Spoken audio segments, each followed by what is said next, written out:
This is Democracy Now!, democracynow.org, the War and Peace Report. I'm Amy Goodman. As we turn to a follow-up on our exclusive broadcast yesterday, we spent the hour looking at a story out of Olympia, Washington, where anti-war activists exposed Army spying and infiltration of their groups, as well as intelligence gathering by the Air Force, the Federal Capitol Police, and the Coast Guard.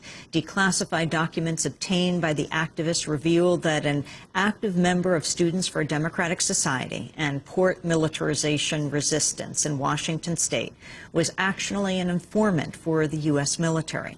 The man everyone knew as John Jacob was in fact John Towery, a member of the Force Protection Service at Fort Lewis. The infiltration appears to be in direct violation of the Posse Comitatus Act, preventing U.S. military deployment for domestic law enforcement, and may strengthen congressional demands for a full-scale investigation of U.S. intelligence activities, like the Church Committee hearings of the 70s. Well, Christopher Pyle was a captain in Army intelligence in 1970, when he first disclosed the military's widespread surveillance of civilian groups. The disclosure triggered 50 congressional inquiries within a month.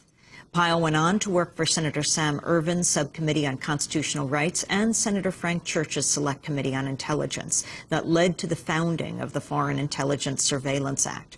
Christopher Pyle joins us now from Chicopee, Massachusetts. He teaches constitutional law and civil liberties at Mount Holyoke College, and he's the author of 4 books. His most recent is called Getting Away with Torture. We welcome you to Democracy Now! Good morning, Amy. I wanted you to first start off by talking about the significance of these revelations yesterday, with the young activists on Democracy Now! Having simply applied under Freedom of Information Act for any information on anarchists or on their organizations in Olympia, Washington, and finding this one email inside that referred to this man named John Towery. They started doing some digging, and they realized it was their friend. Well, they knew him as John Jacob. He came out of Fort Lewis base. Christopher Pyle, the significance of this. I think the significance is less that the Army is monitoring civilian political activity than that there is a network, a nationwide network of fusion centers, these state police intelligence units, these municipal police intelligence units, that bring together the services of the military, of police, and even private corporations to share information about alleged terrorist groups in cities throughout the country. I was fascinated by the story of the Air Force officer from New Jersey making an inquiry to the police in the state of Washington about this group. This is an enormous network. It's funded by the Homeland Security Department. Police departments get a great deal of money to set up these intelligence units, and they monitor largely lawful political activity in violation of the First Amendment, and when the military is involved, in violation of the Posse Comitatus Act. I wanted to play just 2 clips from yesterday.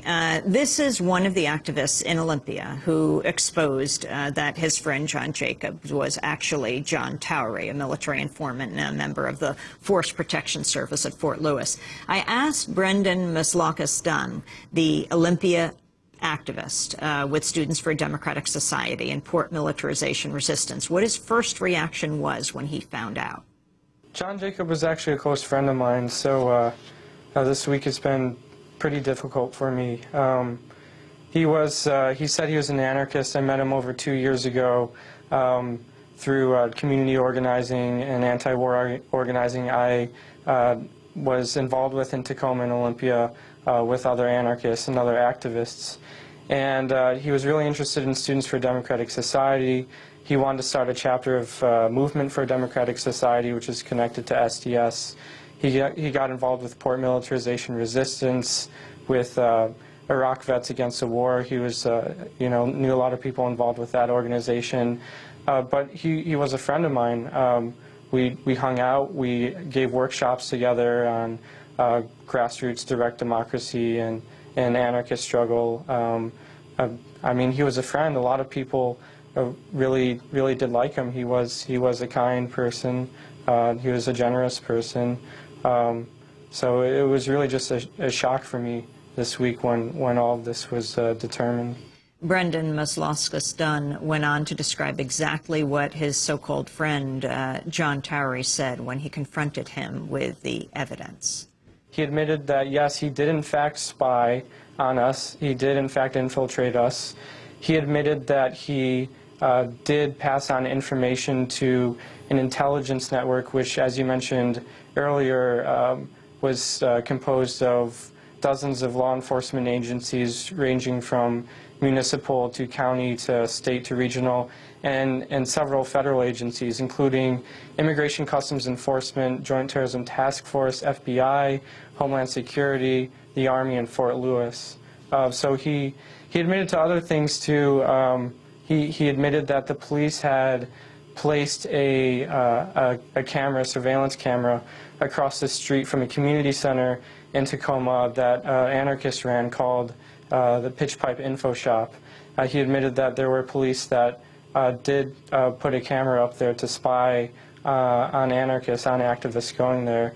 He also, one other thing he spoke of, I don't know if this is true, I mean, honestly, I don't know what to believe from John, but he said that the police in Tacoma and Olympia had been planning for a while on raiding the anarchist Pitch Pipe Info Shop, and also the house I lived in with several other activists in Olympia, and they had approached John several times saying, you know, do they have bombs and explosives and drugs and guns and things like that, which is just disgusting to even think that they would suggest that. They're just trying to silence us politically. They're going after us for our politics and for our work, you know, around port militarization resistance, around war, anti-war organizing. And of course, John told them, no, we didn't have any of those stuff. He told them the truth. But he also mentioned that there were other informants that are amongst us.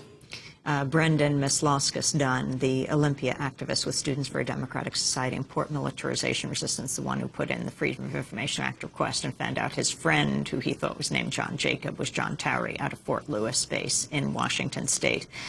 Christopher Pyle, you're now a professor. You were in military intelligence, a captain.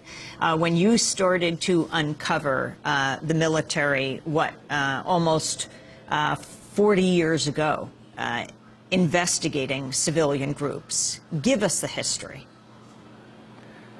Well, I was teaching law at the U.S. Army Intelligence School, and I was asked to teach a class on CONUS intelligence and spot reports. CONUS is the acronym for Continental United States. So I delivered a lecture about the need for the use of the military to put down riots, which did not require identifying any persons. You simply go in, clear the streets, declare a curfew, quiet things down, restore order. And an officer came up to me after class and said, Captain Pyle, you don't know much about this, do you?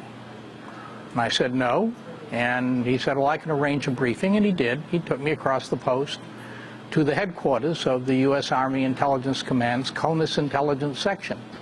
There I discovered 13 teletype machines reporting on every demonstration around the country of 20 people or more. The reports were coming from 1,500 Army plainclothes agents working out of 300 offices. They had it all covered. They showed me a mug book of persons who could be rounded up in case of a civil disturbance. The military really believed that if you had a civil disturbance or a protest, it was very important to know the names of the people who might be protesting, because you never know, they might be connected with a cadre of agitators and communists behind them. Well, the same pattern is now developing under the U.S. Army's Northern Command, which coordinates domestic intelligence work for the U.S. Army and tries to prepare for what they call military assistance to civil authorities.